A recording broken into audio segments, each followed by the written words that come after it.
ನಮಸ್ಕಾರ, ಆದಾಬ್, ಜೈ ಭೀಮ್. ನಾನು ನಿಮ್ಮ ಭಾಗ್ಯನಾರಾಯಣ ಬೊಗ್ಗವರಪು. ನೀವು ನೋಡ್ತಾ ಇದ್ದೀರಿ ಸುದ್ದಿ ಸರ್ಕಲ್. ಕಂಗನಾ ರಾಣಾವತ್ತನ್ನ ನಾಯಿಗೆ ಹೋಲಿಸಿ ಒಬ್ಬ ನಟ ಟೀಕೆ ಮಾಡಿದ್ದಾರೆ.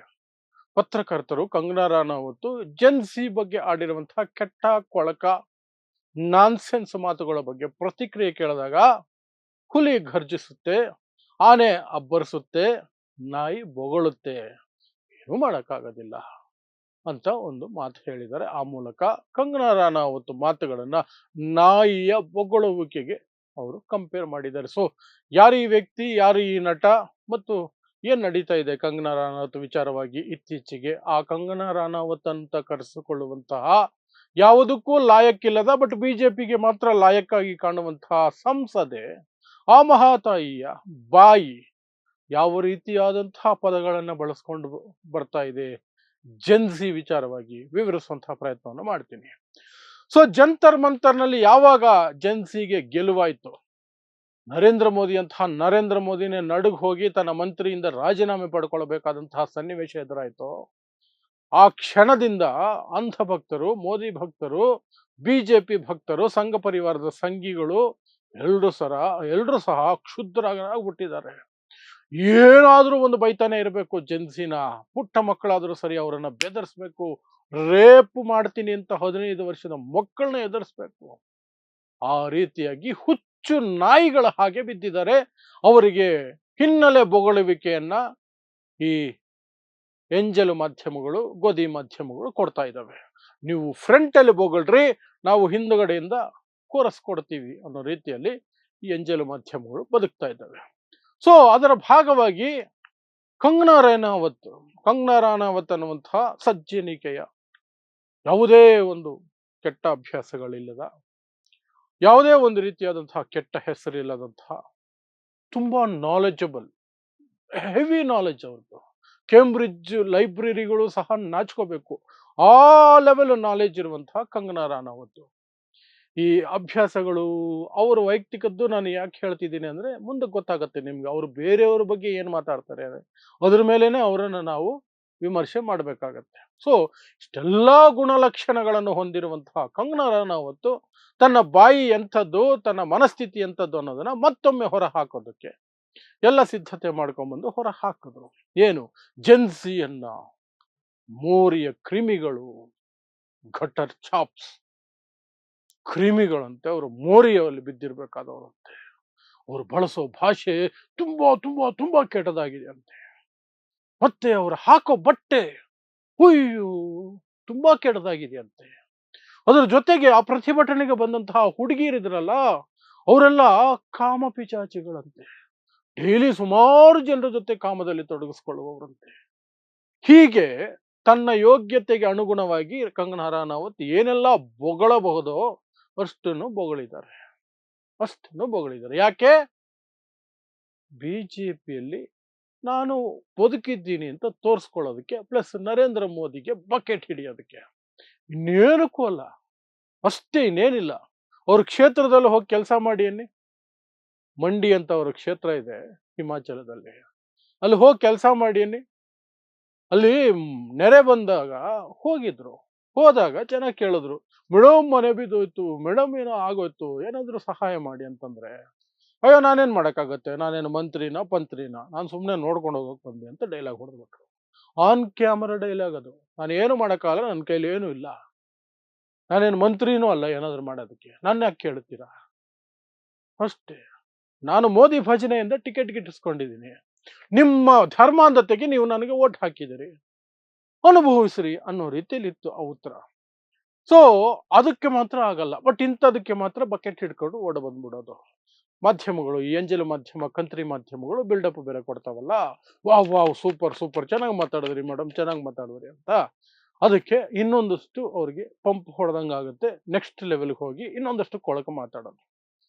ಸೊ ಅದೆಲ್ಲ ಮಾತಾಡಿದ ಮಹಾತಾಯಿಯ ಹಿಸ್ಟ್ರಿ ನಿಮಗೆ ಗೊತ್ತಿದೆ. ನಾನು ಈಗ ಏನು ಹೇಳಿದ್ರಲ್ಲ, ಮೂರಿಯ ಕ್ರಿಮಿಗಳು ಜೆನ್ಸಿಗಳು, ಇವಮ್ಮನ ಬಾಳನ್ನ ನೀವು ನೋಡಿದ್ರೆ ಅಡಡಡಡ, ರಿತಿಕ್ ರೋಷನ್ ಒಂದ್ಸಲ ಕೇಳ್ಬಿಡಿ ಇವಮ್ಮನ ಬಾಳೇನು ಅಂತ.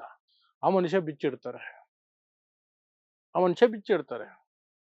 ಸೊ ನಿಮಗೆ ಗೊತ್ತಿದ್ರೆ ಪರವಾಗಿಲ್ಲ, ಗೊತ್ತಿಲ್ಲ ಅಂದ್ರೂ ಅದನ್ನೇನು ಹುಡುಕಿ ತಿಳ್ಕೊಳ್ಳೋಂಥ ಇತಿಹಾಸ ಏನಲ್ಲ. ಅವರಿಬ್ಬರು ಒಟ್ಟಿಗೆ ಇದ್ರು ಒಂದಷ್ಟು ದಿನ.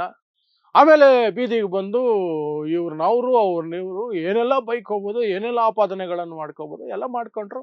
ಆ ಸಂದರ್ಭದಲ್ಲಿ ಕಂಗನಾ ರಾನಾವತ್ ಬಳಸಿದ ಭಾಷೆ ಅಂಥ ಕಂಗನಾ ರಾನಾವತ್ ಜನ್ಜಿ ಭಾಷೆ ಬಗ್ಗೆ ಮಾತಾಡ್ತಿರೋದು. ತನ್ನ ತಂದೆಗೆ ಹೊಡೆಯಕ್ ಹೋಗಿದ್ದೆ ಅಂತ ಸ್ವತಃ ಕಂಗನಾ ರಾನತ್ ಹೇಳ್ಕೊಂಡಿರುವಂಥದ್ದು ಇಂಟರ್ವ್ಯೂನಲ್ಲೇ ದಾಖಲಾಗಿದೆ. ಅಂತಹ ಕಂಗನಾ ರಾನಾವತ್ ಜನ್ಜಿಯ ಸಂಸ್ಕೃತಿ ಬಗ್ಗೆ ಮಾತಾಡ್ತಿರೋದು. ಕಂಗನಾ ರಾನಾವತ್ ಕುಡಿಯೋ ಅಭ್ಯಾಸ ಇದೆ ನನಗೆ, ಡ್ರಗ್ಸ್ ಅಭ್ಯಾಸ ಇತ್ತು, ದನದ ಮಾಂಸ ತಿಂತೀನಿ ಎಲ್ಲ ಸ್ವತಃ ಹೇಳ್ಕೊಂಡಿರೋದು. ಅಂತಹ ಕಂಗನಾ ರಾನಾವತ್ ಈ ಜನ್ಸಿ ಹೆಣ್ಣು ಮಕ್ಕಳು, ಪ್ರತಿಭಟನೆಗೆ ಬಂದಂತಹ ಹೆಣ್ಣು ಮಕ್ಕಳು ಅವ್ರ ನಡತೆ ಸರಿ ಇಲ್ಲ ಅಂತ ಮಾತಾಡೋದು. ಮೋದಿ ವಿರುದ್ಧ ಮಾತಾಡ್ಬಿಟ್ರೆ ಮಕ್ಕಳು ಅಂತಾನು ನೋಡಲ್ಲ, ಅವರನ್ನ ಆ ಮಟ್ಟಕ್ಕೆ ಹೋಗಿ ಟೀಕೆ ಮಾಡೋದು. ಮೋದಿ ಅನ್ನುವಂತಹ ಅಯೋಗ್ಯನ ಬಗ್ಗೆ ಮಾತಾಡಿದ ತಕ್ಷಣ ಇವರಿಗೆ ಎಲ್ಲಿಲ್ಲದ ಉರಿ, ಎಲ್ಲಿಲ್ಲದ ಉರಿ. ಪುಟ್ಟ ಪುಟ್ಟ ಮಕ್ಕಳನ್ನು ಸಹ ಇದು ಮಾಡೋದು. ಅದ್ಯಾವುದೋ ಮಗುನ, ಒಬ್ಬ 56 ಇಂಚಿನ ಎದೆ ಅಂತ ಹೇಳ್ಕೊಂಡು ಓಡಾಡೋರು 15 ವರ್ಷದ ಮಗು ಮೇಲೆ ಬಲವಂತಕ್ಕೆ FIR ಹಾಕಿ ಕ್ಷಮೆ ಕೇಳಿಸ್ಕೊಳ್ತಾರೆ ಅಂದ್ರೆ ಇವರ ಯೋಗ್ಯತೆ ಎಷ್ಟಿದೆ ನಿಮ್ಗೆ ಯೋಚನೆ ಬರಬೇಕು. ಇವ್ರ ಯೋಗ್ಯತೆ ಎಷ್ಟಿದೆ. 15 ವರ್ಷದ ಮಗು, ಆ ಮಗು ಕ್ಷಮೆ ಕೇಳಿದ ಮೇಲೂ ಸಹ ಪೊಲೀಸರು ದಿನ ಕರೆಯೋದು, ಪೊಲೀಸ್ ಸ್ಟೇಷನ್ ಬಂದೋಗು, ಅಲ್ಲಿ ಬಂದೋಗು, ಇಲ್ಲಿ ಬಂದೋಗು. ಅಷ್ಟು ಮಾತ್ರ ಅಲ್ಲ, ಹಿಂದುತ್ವದ ಹೆಸರನ್ನ ಗೂಂಡಾಗಳು ಆಕೆ ಮನೆಗೆ ಹೋಗಿದ್ದಾರೆ. ಮನೆಗೆ ಹೋಗಿ ಯಾಕಂಗಂದೆ, ಮನೇಲಿ ಕೂತ್ಕೊಂಡು ಆ ಹುಡುಗಿನ ಕೂರಿಸಿ ನಿನ್ನೇನೆಲ್ಲ ಬೈತವ್ರೆ. ಆ ಮಗು ಪಾಪ ಹೇಳ್ತಾ ಇದ್ದ, 15 ವರ್ಷದ ಮಗು ಹೊರಗಡೆ ಬಂದ್ರೆ ರೇಪ್ ಮಾಡ್ತೀನಿ ಅಂತ ಹೇಳ್ತವ್ರೆ ನನಗೆ ಅಂತ. ಆ ಮಗುವಿನ ಮೇಲೆ ಇಷ್ಟು ಪೌರುಷ ಇವ್ರಿಗೆ. ಅದೇ ಚೈನಾದವರು ಅಲ್ಲಿಂದ ಒಳಗಡೆ ಬರ್ತಿದ್ದಾರೆ ಅಂದ್ರೆ ಇಲ್ಲ ಇಲ್ಲ ಏನಾಗಿಲ್ಲ, ಚಿಚಿ ಆ ಥರದ್ದೆಲ್ಲ ಹೇಳ್ಬೇಡಿ ನೀವು. ನಾನು ಸೀರಿಯಸ್ ಆಗಿ ಎಲ್ಲೋ ಫಾರಿನ್ಗೆ ಹೋಗ್ಬಿಟ್ಟು ಅಲ್ಲಿ ಲೇಡಿ ಪ್ರೈಮ್ ಮಿನಿಸ್ಟರ್ ಆಂಟಿಗಳಿಗೆ ಚಾಕ್ಲೇಟ್ ಕೊಡ್ಬೇಕು ನಾನು. Why are you dragging China issue, ಅದೆಲ್ಲ ತರಬಾರ್ದು, ಚೈನಾ ಇಶ್ಯೂ ತರಬಾರ್ದು ನೀವು. ಬಂತಾರೋ ಹೋಗ್ತಾರೆ, ಏನೋ ಒಂದು ಆಗ್ತಿರುತ್ತೆ, ನನಗೆ ಯಾಕೆ ಅಂತ ಇರೋರು 15 ವರ್ಷದ ಮಗು ಮೇಲೆ ಮಾತ್ರ ಇಷ್ಟು ಪೌರುಷ. ಸೊ ಅಂಥವ್ರನ್ನ ಬೆಂಬಲಿಸೋದಕ್ಕೆ ಕಂಗನಾ ರಾನಾವತ್ ಅನ್ನುವಂತಹ 3rd ಗ್ರೇಡ್ ಮೈಂಡೆಡ್ ಲೇಡಿ. ಅಷ್ಟು ಕೀಳು ಮಟ್ಟದ ಮನಸ್ಥಿತಿ. ಆ ಕಂಗನಾ ರಾನಾವತ್, ಅಂಥ ಕಂಗನಾ ರಾನಾವತ್ ಬಗ್ಗೆ ಸ್ವಲ್ಪ ಮಾನಸಿಕ ಸ್ಥಿಮಿತತೆ ಇರುವಂತಹ, ಸಾಮಾಜಿಕ ಪ್ರಜ್ಞೆ ಇರುವಂತಹ ನಟ ಆಶುತೋಷ್ ರಾಣಾ ಹತ್ರ ಹೋಗಿ ಪತ್ರಕರ್ತರು ಕೇಳಿದ್ದಾರೆ. ಸರಿ, ಇವರು ಕಂಗನಾ ರಾನಾವತ್ ನಿಮ್ಮ ಫಿಲಂ ಇಂಡಸ್ಟ್ರಿಯವರು ಈಗೆಲ್ಲ ಮಾತಾಡ್ತಾವ್ರಲ್ಲ ಜನ್ಜಿ ಬಗ್ಗೆ ಅಂತ. ಆಶುತೋಷ್ ರಾಣಾ ಸರಿಯಾಗಿ ಹೇಳಿದ್ರು, ನೋಡ್ರಿ, ಹುಲಿ ಘರ್ಜನೆ ಮಾಡುತ್ತೆ, ಆನೆ ಅಬ್ಬರಿಸುತ್ತೆ, ನಾಯಿ ಬೊಗಳುತ್ತೆ, ಏನು ಮಾಡಕ್ಕಾಗಲ್ಲ. ಅವ್ರವ್ರ ಭಾಷೆ ಅವ್ರವ್ರನ್ನ ಏನು ಅಂತ ತೋರಿಸ್ಕೊಡುತ್ತೆ. ಅವ್ರವ್ರ ಭಾಷೆ ಅವರನ್ನ ಅವ್ರಾಗ ಅವರೇ ಹೊರಗಡೆ ಹಾಕೊಂಡ್ರೆ ಜನ ನೋಡ್ತಿದ್ದಾರೆ, ಜನಕ್ಕೆ ಅರ್ಥ ಆಗುತ್ತೆ ಅಂತ ಕರೆಕ್ಟ್ ಆಗಿ ಹೇಳಿದ್ರು. ಜನ್ಸಿ ಬಗ್ಗೆ ನಿಮ್ಮ ಅಭಿಪ್ರಾಯ ಏನು ಅಂದಾಗ, ಜನ್ಸಿ ಹೋರಾಟವನ್ನ ನಾನು ಗಲಭೆ ಅಂತನೋ ಗಲಾಟೆ ಅಂತನೋ ನೋಡೋದಿಲ್ಲ. ಅದು ಮಕ್ಕಳು ಅವರ ಅಭಿಪ್ರಾಯವನ್ನ, ಅವರ ಯೋಚನೆಗಳನ್ನ ಹೊರಗಿಡುವ ರೀತಿ. ಅದು ಪ್ರತಿಭಟನೆ ಮಾಡೋಕೆ ಎಲ್ರಿಗೂ ಹಕ್ಕಿದೆ.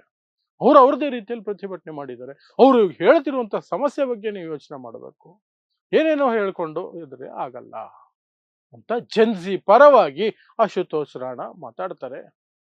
ಸೊ ಆ ಮೂಲಕ ಕಂಗನಾ ರಾನಾವತ್ನ ನಾಯಿಗೆ ಹೋಲಿಸಿ ಒಂದು ಒಳ್ಳೆ ಇದನ್ನ ಉತ್ತರವನ್ನೇ ಆ ಪತ್ರಕರ್ತರಿಗೆ ಕೊಟ್ಟಿದ್ದಾರೆ. ಆ ಪತ್ರಕರ್ತರ ಅರ್ಧಕ್ಕರ್ಧ ಎಲ್ಲ ಗೋಧಿ ಮಾಧ್ಯಮ, ಎಂಜಲು ಮಾಧ್ಯಮ, ಅರ್ಧ ಏನು ಮುಕ್ಕಾಲು ಭಾಗ ಅವರೇನೆ. ಅವ್ರು ಏನೋ ಅನ್ಕೊಂಡ್ಬಿಟ್ಟಿರ್ತಾರೆ. ಮೊನ್ನೆ ಯಾವನೋ ಒಬ್ಬ ನಟ ಸಿಕ್ಕಿದ್ನಲ್ಲ, ಏನೋ ಮೋದಿ ಪಾದ ತೊಳೆದು ನೀರು ಕುಡಿದು ಬಿಡ್ತಾನಂತೆ. ಬೇರೆ ಏನಾದ್ರೂ ತೊಳೆದು ನೀರು ಕುಡಿದ್ರು ಕುಡಿದು ಬಿಡ್ತಾರೆ ಅವರು, ಅದ್ರಲ್ಲಿ ಯಾವ ಅನುಮಾನನಿಲ್ಲ. ಅದನ್ನೇನಕ್ಕೆ ಹೇಳ್ಕೊಂಡು ಓಡಾಡಬೇಕು? ಅಷ್ಟು ಇಷ್ಟ ಇದ್ರೆ ಹೋಗಿ ತೊಳೆದು ಕುಡಿದು ಇನ್ನೇನಾದ್ರೂ ತೊಳೆದು ಕುಡಿದು ಬದುಕಳ್ರಿ. ಅಂತಹ ಅಸಹ್ಯ. ಇಲ್ಲೊಬ್ಬವನಲ್ಲ ಕರ್ನಾಟಕದಲ್ಲಿ, ಅನಂತನಾಗ್ ಅನ್ನುವಂತಹ ಅಯೋಗ್ಯ, ಅಟ್ಟರ್ ನಾನ್ಸೆನ್ಸ್ ಫೆಲೋ, ಅವಂದು ಅದೇ ಬಾಳು. ಮೋದಿಯಷ್ಟು ತಿಳುವಳಿಕೆ ಇರುವ ವ್ಯಕ್ತಿ, ಆಡಳಿತ ಗೊತ್ತಿರುವ ವ್ಯಕ್ತಿ ದೇಶದಲ್ಲೇ ಇಲ್ವಂತೆ, ದೇಶದಲ್ಲೇ ಇಲ್ವಂತೆ. ಯಾವ ಪದ ಬಳಸ್ಬೇಕು ಅನ್ನೋದು ಗೊತ್ತಿಲ್ಲ ಅವ್ರಿಗೆ. ಯಾರಿಗೆ ಯಾವ ಪದ ಬಳಸ್ಬೇಕು ಅನ್ನೋ ಕಾಮನ್ ಸೆನ್ಸ್ ಇಲ್ಲ. ಕತ್ತೆಗಾದಷ್ಟು ವಯಸ್ಸು, ಮೂರು ಮೂರು ಕತ್ತೆಗಾದಷ್ಟು ವಯಸ್ಸುಗಳಾಗಿರ್ತವೆ ಇವ್ರಿಗೆಲ್ಲ. ಆದರೂ ನಾವೆಲ್ಲ ಹಿರಿಯರು, ನಾವು ಸುಸಂಸ್ಕೃತರು, ನಾವದು ಇದು ಅಂತ ಹೇಳಿ ಏನೋ ಹೇಳ್ಕೊಂಡು ಬರ್ತಾರೆ. ನಾಚಿಕೆ, ಮಾನ, ಮರ್ಯಾದೆ ಎಲ್ಲಾ ಬಿಟ್ಟು ಬದುಕಬೇಕು ಸಾಯೋ ವಯಸ್ಸಲ್ಲಿ ಅಂದ್ರೆ ಏನು ಮಾಡಕ್ಕಾಗಲ್ಲ. ಅನುಪಮ್ ಖೇರ್ ತರ, ಅಮಿತಾಬ್ ಬಚ್ಚನ್ ತರ ಸೈಲೆಂಟ್ ಆಗಿರೋ ನಾನ್ಸೆನ್ಸ್ಗಳು ಇರ್ತಾರೆ ಅಷ್ಟೇ. ಸೊ ಇದಿಷ್ಟು ಆಶುತೋಷ್ ರಾಣಾ ಅನ್ನುವಂತಹ ಸಾಮಾಜಿಕ ಪ್ರಜ್ಞೆ ಇರುವಂತಹ ಒಬ್ಬ ನಟ. ಕಂಗನಾ ರಾಣಾವತ್ ಜೆನ್ಸಿ ಬಗ್ಗೆ ಮಾತಾಡಿರೋ ಮಾತುಗಳು, ಜಂತರ್ ಮಂತರ್ ವಿಚಾರವಾಗಿ ಮಾತಾಡಿರೋ ಮಾತುಗಳಿಗೆ ಕಂಗನಾ ರಾಣಾವತ್ನ ನಾಯಿಗೆ ಹೋಲಿಸಿ ಅದು ಹೊಗಳೋದು ಅದರದ್ದು ಇದು ಜೀವನ ಪದ್ಧತಿ ಹೊಗಳ್ಳಿ ಅಂದಿದ್ದಾರೆ. ಅದರ ಸುತ್ತ ಇರುವಂತಹ ಒಂದಷ್ಟು ವಿಚಾರಗಳು. ಸೊ ಇಂತಹದ್ದೇ ವಿಶೇಷ ಸುದ್ದಿಗಳಿಗಾಗಿ ನೋಡ್ತಾ ಇರಿ ಸುದ್ದಿ ಸರ್ಕಲ್. ನಾನು ನಿಮ್ಮ ಭಾಗ್ಯನಾರಾಯಣ ಬೊಗವರಪು.